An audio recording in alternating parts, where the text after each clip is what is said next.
एक गरीब किसान की दुख भरी कहानी। एक बड़ा ही धनवान आदमी एक गांव में रहता था, जैसे कि ज़्यादातर पैसे वालों को होता है। इस धनवान सेठ को भी अपने पैसों का घमंड था। वह जिस गांव में रहता था वहां पर ज़्यादातर लोग किसान थे। इन सभी किसानों के पास जितनी ज़मीन थी उससे कई गुना ज़्यादा ज़मीन इस सेठ के पास थी। कई गरीब किसान तो इसके लिए इसके खेतों में काम करते थे। इसी गांव में मोहन नाम का एक बड़ा ही मेहनती और सच्चा किसान रहता था। मोहन का परिवार थोड़ा बड़ा था।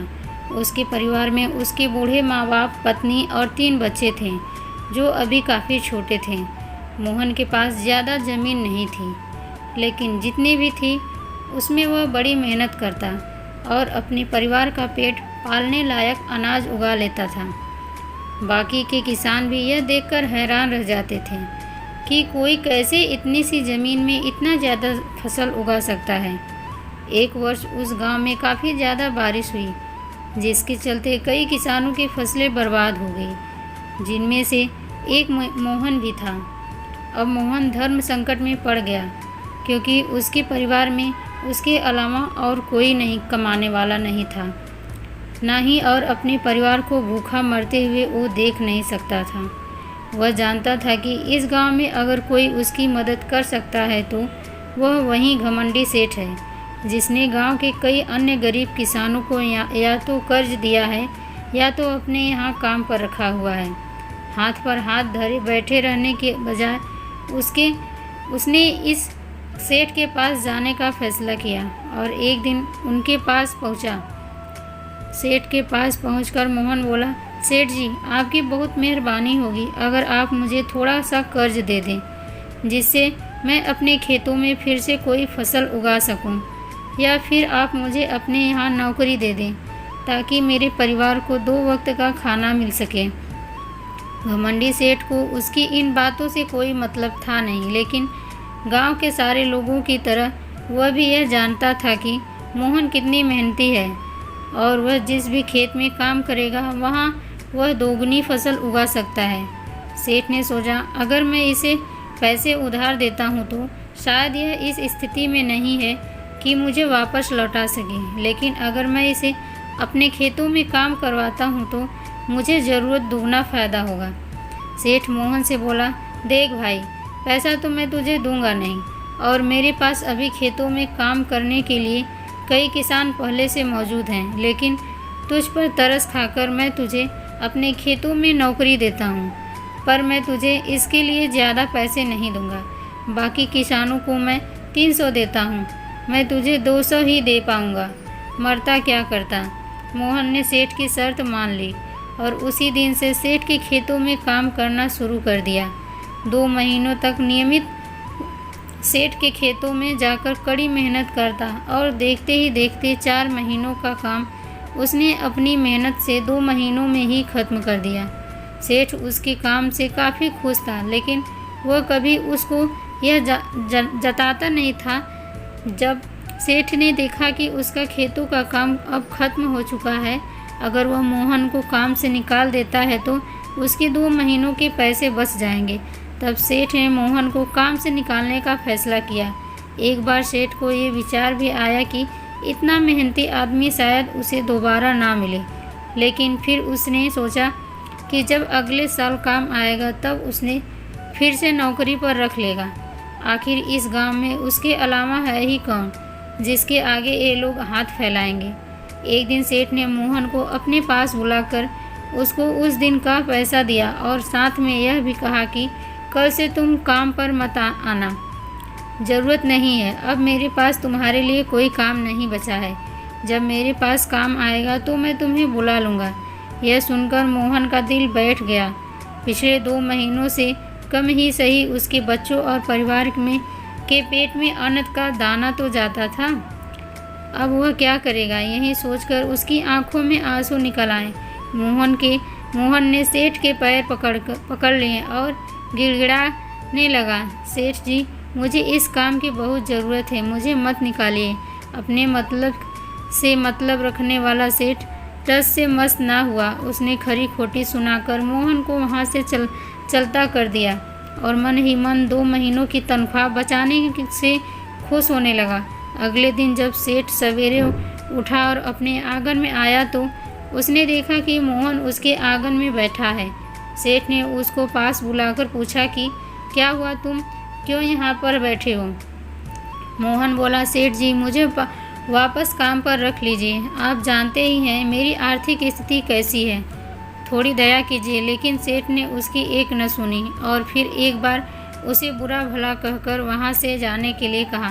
बेचारा मोहन अपना सिर नीचे झुका के वहाँ से चला गया। अगले दिन फिर यही घटना दोहराई गई। मोहन फिर सेठ के आंगन में बैठा था।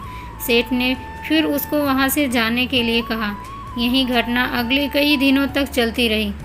अब तो मोहन सेठ के हकालने पर भी वहाँ से नहीं जाता था और वहीं पर बैठा रहता था। एक बार सेठ ने उससे पूछा, तुम कैसे आदमी हो? मैं तुम्हारा इतना अपमान करता हूँ लेकिन तुम्हें कोई फ़र्क ही नहीं पड़ता। तब मोहन ने सेठ से कहा, बुरा तो बहुत लगता है सेठ जी, लेकिन जब घर जाता हूँ और भूख से बिलखते अपने माँ बाप और बच्चों को देखता हूँ तब यह अपमान मुझे कुछ भी नहीं लगता। इतना सब कुछ होने के बाद भी सेठ का दिल जैसे पत्थर का बना हुआ था। उसने मोहन को अभी तक काम पर नहीं रखा और ना ही उसका ऐसा करने का कोई इरादा था। एक दिन सेठ ने सोचा कि कुछ दिनों के लिए किसी और गांव चला जाता हूं ताकि मोहन से पीछा छुड़ा सकूं। अगले दिन मोहन के आने से पहले ही सेठ अपने परिवार को लेकर अपने किसी संबंधी के यहाँ चला गया और वहाँ पर 10 दिनों तक रहने के बाद फिर अपने गांव अपने घर वापस लौटा। घर लौटते ही सेठ ने आसपास हर जगह नज़र दौड़ाई तो पाया कि वहाँ पर अब मोहन नहीं था।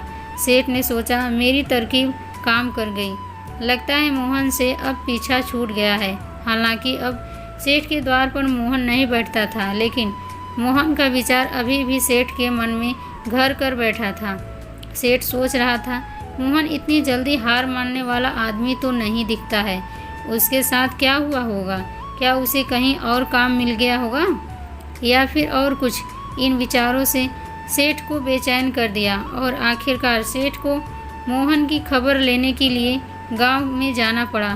सेठ को मोहन का पता नहीं मालूम था, इसीलिए वह अड़ोस पड़ोस के अन्य किसानों से पूछने पर पता चला कि मोहन घायल हो चुका है और अपने घर पर आराम कर रहा है।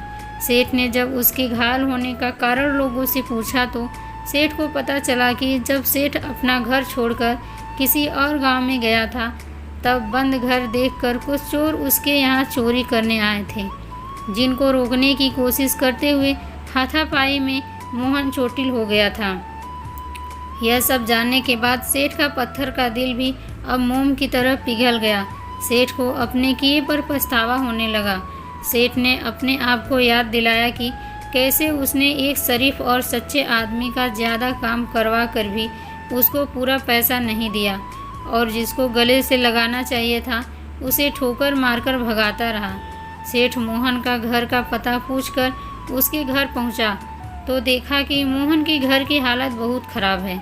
उसका परिवार भूख से बेहाल है और वह खुद अपने हाथ पैर पर चोट के साथ एक खाट में पड़ा हुआ है। यह दृश्य देखकर सेठ की आंखों से आंसू बह निकले।